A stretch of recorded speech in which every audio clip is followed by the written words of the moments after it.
Good afternoon प्यारे बच्चों।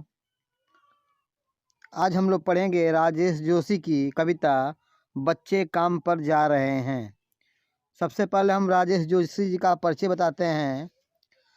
श्री राजेश जोशी जी का जन्म मध्य प्रदेश के नरसिंहगढ़ में सन 1946 में हुआ था और इन्होंने बहुत सारे रचनाओं का उल्लेख किया है और लिखा है। जैसे उनकी रचना है एक दिन बोलेंगे पेड़, मिट्टी का चेहरा आदि इनकी प्रमुख रचनाएं थीं। आइए इनकी कविता पढ़ते हैं। बच्चे काम पर जा रहे हैं। लिखा है कि कोहरे से ढकी सड़क पर बच्चे काम पर जा रहे हैं। सुबह सुबह बच्चे काम पर जा रहे हैं। हमारे समय की सबसे भयानक पंक्ति है ये। भयानक है, इसे विवरण की तरह लिखा जाना चाहिए, इसे सवाल की तरह। काम पर बच्चे क्यों जा रहे हैं? आइए इसकी व्याख्या करते हैं। कवि कहता है कि जाड़े के ठिठुरन भरे दिनों में जबकि सड़क कोहरे से ढकी हुई है, सुबह सवेरे ही बच्चे काम करने के लिए जा रहे हैं। राजेश जोशी जी आगे कहते हैं कि हमारे वर्तमान समय की सबसे बड़ी सूचना बच्चों के काम पर जाने के विषय में है। वह समाज को आगाह करते हुए कहते हैं कि बच्चे जिनका बचपन उमंग, शिक्षा, परिवेश तथा चिंताहीन तरीके से गुजरना चाहिए, उनका काम पर जाना हमारे समय का सबसे अधिक भयानक सत्य है। आखिर क्यों वे काम की तलाश में जा रहे हैं?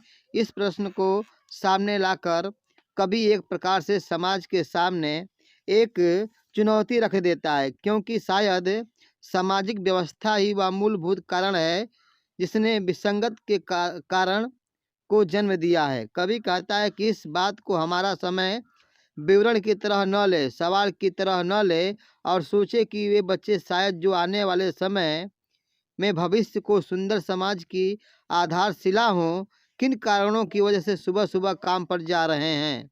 आइए इनका दूसरा पद्यांश पढ़ते हैं।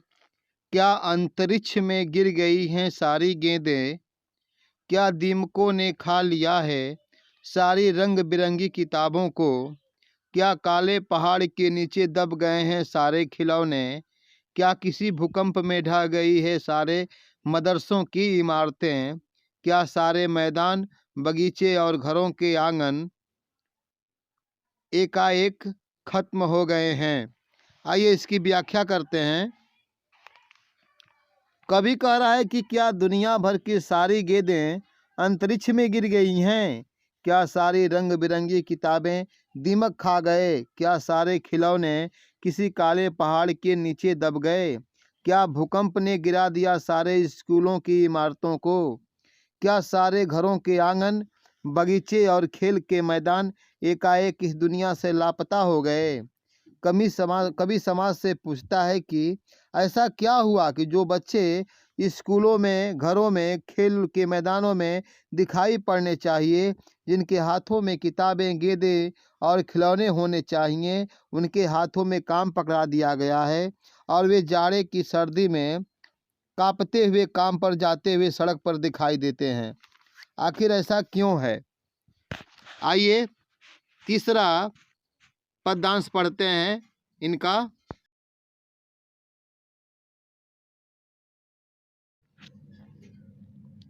तो फिर बचा ही क्या है इस दुनिया में, कितना भयानक होता अगर ऐसा होता।